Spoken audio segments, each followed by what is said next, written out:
सासू जी, जब दहेज लिया है तो नखरा उठाना ही पड़ेगा। सुबह के 8 बज रहे थे। घर की मालकिन सन्नो ताई जी 10 बार अंदर बाहर हो गए, पर यह क्या, घर की बहू अभी तक नहीं उठी। अभी 5 दिन पहले ही तो शादी हुई है, पर अभी से इतने नखरे। सास ससुर उठ गए लेकिन बहू उठकर बाहर नहीं आई। यूं तो देवरानी जेठानी का रिश्ता कभी एक सा होने वाला नहीं होता, पर यह तो जेठानी को हलक में आ रही थी कि पता नहीं सासू माँ नई नबेली देवरानी के साथ क्या करेंगी। इन 3-4 दिनों से तो जैसे तैसे जेठानी ने संभाल लिया। रीति रिवाज में थक गई थी। यह हो गया, वह हो गया, लेकिन आज क्या, आज तो मेहमान भी चले गए। आज क्या बहाना करे। तो अब देवरानी सासू माँ के निशाने पर आ चुकी हैं। सन्नो ताई जी तो वैसे ही अपने तेज तरार स्वभाव और गुस्से के लिए पूरे घर में जानी जाती हैं। तक ताऊ जी की भी हिम्मत न हुई ताई जी के सामने बोलने की। अपने इस गढ़ की वही रानी महारानी है जहाँ सिर्फ उन्हीं का हुक्म चलता है। कोई कुछ बोल कर तो देखे, सहमत आ जाए। मैं खुद उनके गुस्से को देखकर डर रही हूँ। मेरा नाम मधुमता है और मैं ताऊ जी के छोटे भाई की बेटी हूँ। मेरे माता पिता बचपन में चल बसे, इसीलिए ताऊ जी ने मुझे पाला है। हालांकि ताई जी इसके पक्ष में नहीं थी, लेकिन लोक लाज के कारण उन्हें रखना पड़ा। पर सच बताऊं, लोक लाज जाए भाड़ में, मेरे पिताजी का हिस्सा भी तो था ना, इसलिए वह मुझे रखने को तैयार हो गए। क्यों ना हो कि सन्नो ताई जी थोड़ी लालची स्वभाव की हैं। फिर दोनों भाई भी तो मुझे बहुत चाहते हैं। हालांकि मुझे घर में किसी बात पर बोलने की इजाजत नहीं, पर अपने भाइयों और ताऊ जी के छांव में मैं सुरक्षित हूँ, क्योंकि ये लोग मुझे सन्नो ताई जी के गुस्से से बचा लेते हैं। घर में ताऊ जी, बड़े भैया नरेश और भाभी गीता, छोटे भैया अनिल और नई भाभी कंचन और मैं हूँ। बड़े भाई भाभी के एक बेटी है जो सिर्फ 9 महीने की है। गीता भाभी भी सीधी सरल महिला है, वह भी मुझे बहुत स्नेह रखती हैं। नरेश भैया और गीता भाभी की शादी में भी ताई जी ने खूब दहेज बटोरा था।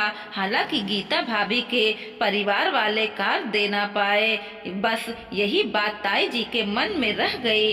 इसलिए गीता भाभी पर गुस्सा थोड़ा ज्यादा करती हैं और इसी अरमान के साथ उन्हें अनिल भैया की शादी में कंचन भाभी से करवाई। पर कंचन भाभी के मायके कार निकलवाने के लिए तरीका उन्हें गलत अपनाया।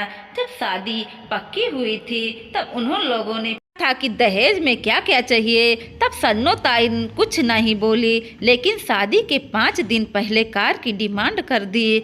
जब घर में सब ने कहा तो बोला, अरे बेटे की शादी में धोखा खा चुके हैं, पर ये गलती नहीं करेंगे।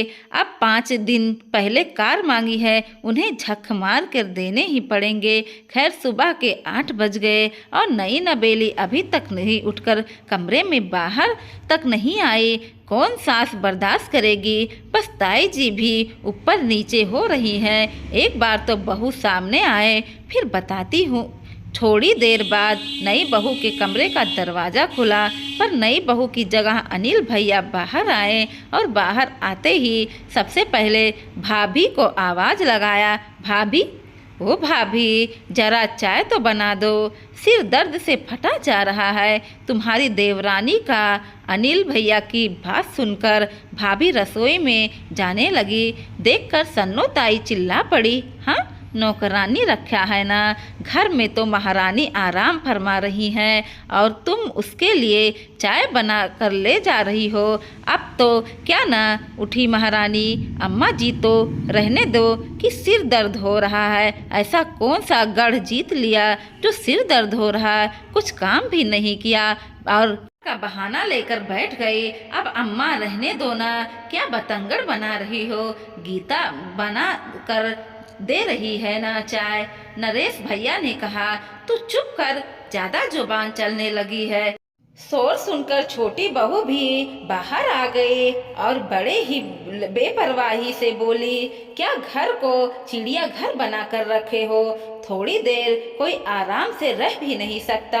हाय दैया, कैसी जबान चला रही है, घर को चिड़िया घर कह रही है। यह सिखाया है तेरे माँ बाप ने? अम्मा जी, माँ बाप ने तो बहुत कुछ सिखाया है, पर अभी थोड़ी तबीयत खराब है, इसलिए बताने का मन नहीं है। वैसे सुबह के 8 बजे गए हैं, आपके घर में चाय क्या लेट बनता है? हाय राम, यह देखो, आजकल की लड़कियां को लक्षण तेरे अम्मा जी जी ने तेरे साथ कोई नौकरानी भेजी थी क्या, जो तेरे लिए चाय बनाएगी? घर की बहू तो बहू की तरह खुद जाकर चाय बनाओ।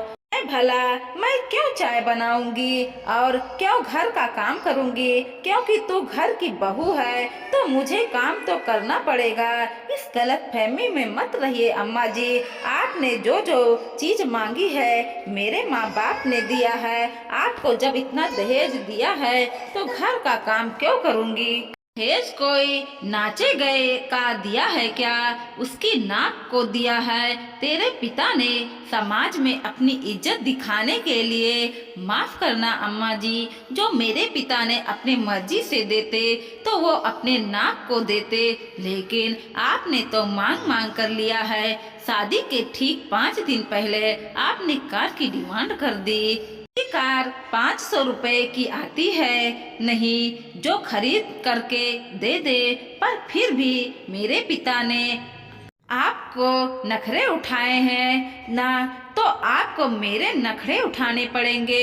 ओ महारानी तो बहुत ही आसमानों में उड़ रही है, सारे पंख कतरने आते हैं मुझे। यूं ही बाल धूप में सफेद नहीं किया मैंने। अभी तेरे बाप को फोन करके बताऊंगी ना, तो ऐसे भूल करना करना अम्मा जी। यहाँ तो आने से पहले मैंने अपने पिता को बोल कर आई हूँ कि जब तक आपकी बेटी न बुलाए आना मत, क्योंकि मेरे माता पिता को कमजोरी लगती थी ना, वही जबान मेरी ताकत बन चुकी है। और रही बात पंख कतरने की, वह तो आपसे ना हो पाएगा, क्योंकि मैं सीधी साधी रोने वाली बहुओं में तो नहीं हूँ। कंचन भाभी इतना कहकर अपने कमरे में चली गई। पीछे सन्नो ताई जी अनिल भैया पर चिल्लाई तो खड़े खड़े देख रहा था, और तेरी बीवी जबान चला रही थी। अम्मा जी, दहेज तुम्हें चाहिए था, जो बाबूजी के मना करने के बावजूद भी तुम्हें 5 दिन पहले डिमांड कर डाले। अब भुगतो ऐसी बहू, तुमने अपनी इज्जत खुद गिराई है। उस समय हमने समझाया था तो तुमसे कहा था कि कुछ मत बोलो, तो मैं तो अब कुछ नहीं कहने वाला। सन्नो ताई जी बड़बड़ाती ही रह गई, पर घर में बाकी लोग खुश थे कि अब ताई जी के घर में सेध मारने वाली आ चुकी थी। कंचन भाभी का व्यवहार हम सब के साथ बहुत अच्छा था, और वह हमारे साथ मिलजुल कर काम भी करती थी, सबसे प्यार से भी बात करती थी। पर ताई जी से उनका 36 का आंकड़ा हमेशा रहा। ताई जी का बोला हुआ काम तो वह बिल्कुल भी ना करती। दोस्तों, वीडियो पसंद आया हो तो लाइक कीजिएगा, शेयर कीजिएगा और सब्सक्राइब भी कीजिएगा, और देखते रहिए कोमल मोटिवेशनल 2.0।